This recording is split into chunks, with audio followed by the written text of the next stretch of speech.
Smith. Oh, just by background, this is AP U.S. history. But we're only up to the age of Jackson. So World War II is based on what they knew from last year. Good. Bob, you can have a seat. This is just if you guys run out of your own great questions.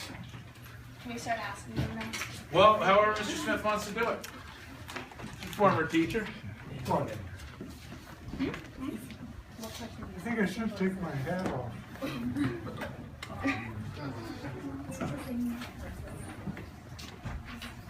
By the way, in the Armored Force, when I was drafted, we were cocky. It was on this side. Then later, I didn't wear a beret, of course, but then we put it on the other side. Who's got a question? I want your question. How old were you when you got drafted? When you were drafted?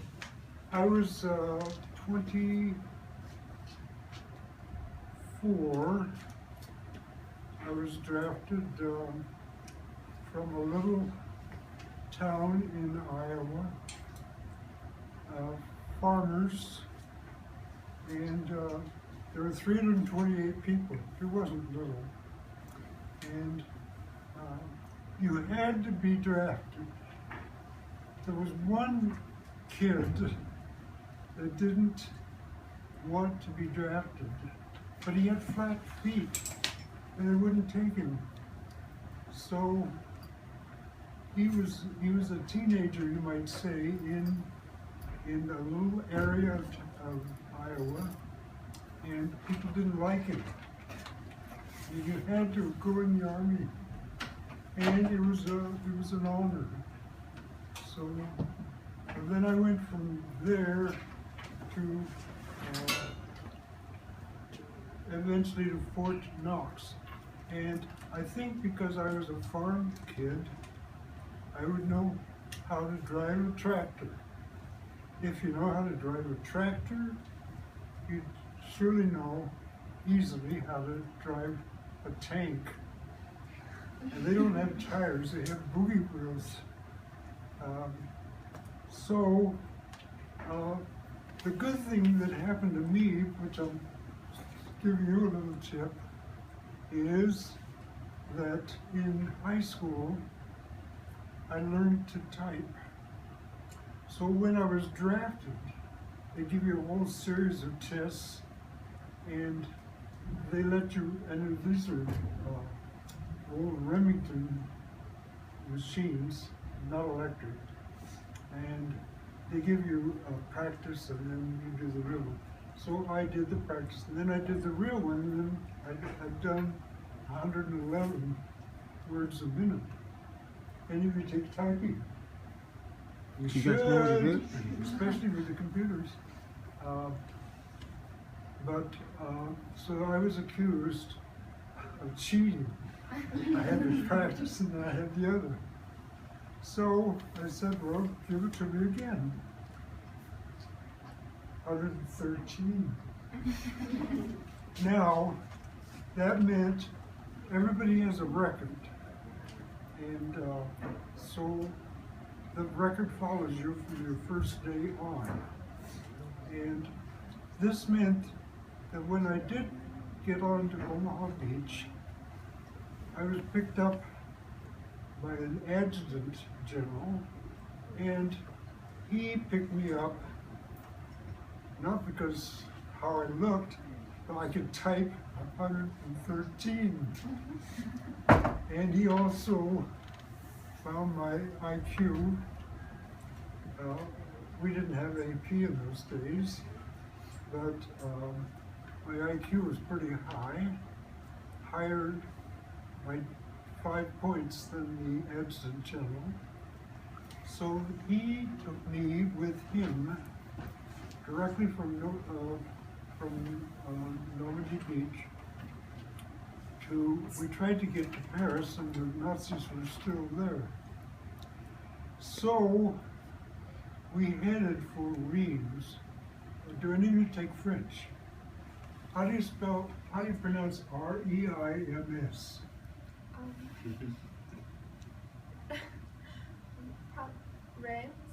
Rem? It's more like something like RAS. I'm barking, but RAS. Yeah. And it's different from REMS, but we headed for Reeves. It was in the department of, do you know? Champagne. Champagne was a department like Connecticut, Champagne. And we couldn't get into Paris. Okay, let's go to Reims, which the Germans call Reims. And they left, we'll say, 42 minutes before we got there. So all we did was say, where were the Germans? Where did the Nazis, where were their offices? And they pointed out a certain place. I just walked right in, and that was my office.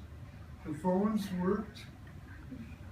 I should have picked up a phone and tried to say something in German, but I didn't. And so we took over there, and then later, we, by which I mean Supreme headquarters, there's always a head office and on down. So Supreme meant Eisenhower.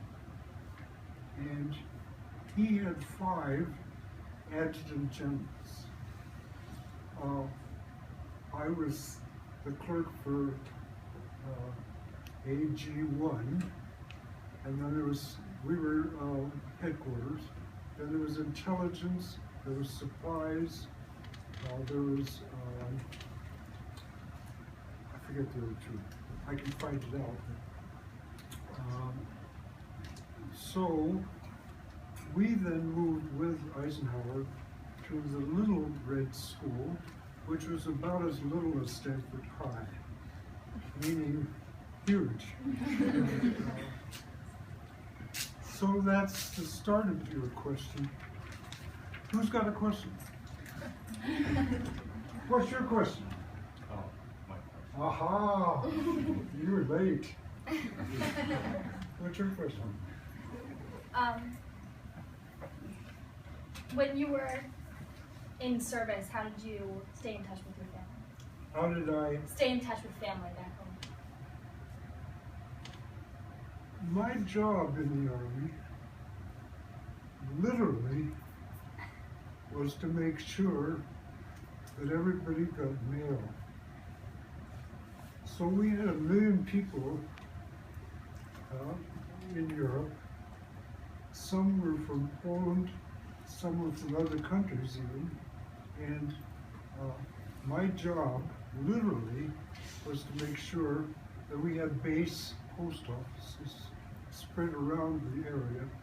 And they didn't have one, for example, in Epernay. So I don't know how I say it, but I didn't hail a taxi. I hailed a peep that we in the postal division had. A peep was like a Jeep, but it was smaller. And so I went to Epernay, another city, and set up a base post office. Most of them, we just took the German stuff over.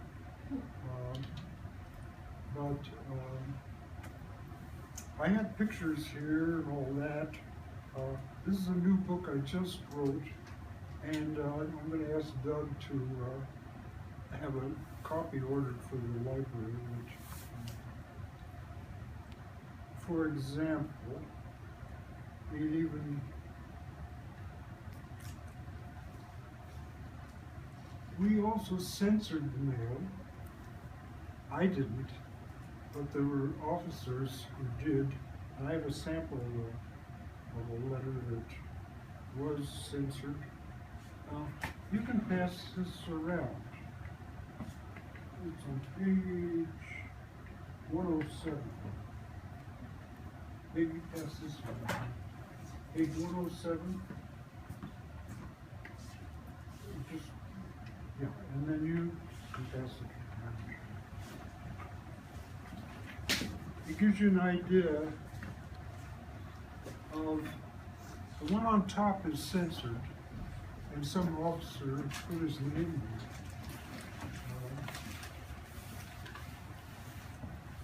And my father, by the way, was in World War I.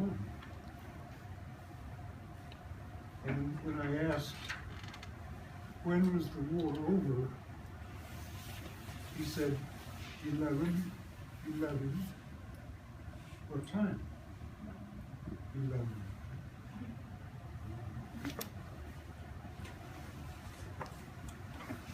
If you're on, well, I'll let this get around a little bit, but did you realize we had censors? Did you realize, by the way, we had spies? Did Doug tell you that? He did. Oh, I thought the first question would be that. Well, if you look on, no, I'm going to let that go around first. Well, you may wonder why I was a spy. I think I mentioned there are degrees. There was the company, and then the battalion, and then the group. So I started as a company clerk because I could type, and then I moved to the battalion, and they gave me a job of being in counterintelligence. Counter means for or against? Huh? It's against. So in other words, we were spying on the spies. And I don't know how much Doug told you there, but I was given the job of finding out if Kurt Hoffman was a spy. Did he tell you that? Kurt Hoffman, that's about as German as you can get. So, being the company clerk, I was in the office, and the soldiers were out in the field. They were learning how to drive tanks.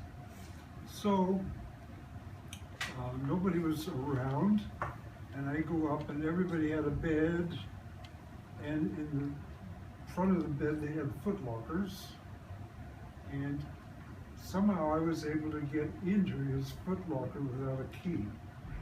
And in there I found that he had been sent from Germany to Argentina. They weren't exactly friends. And so I copied everything down that I could, and once I skedaddled out of there,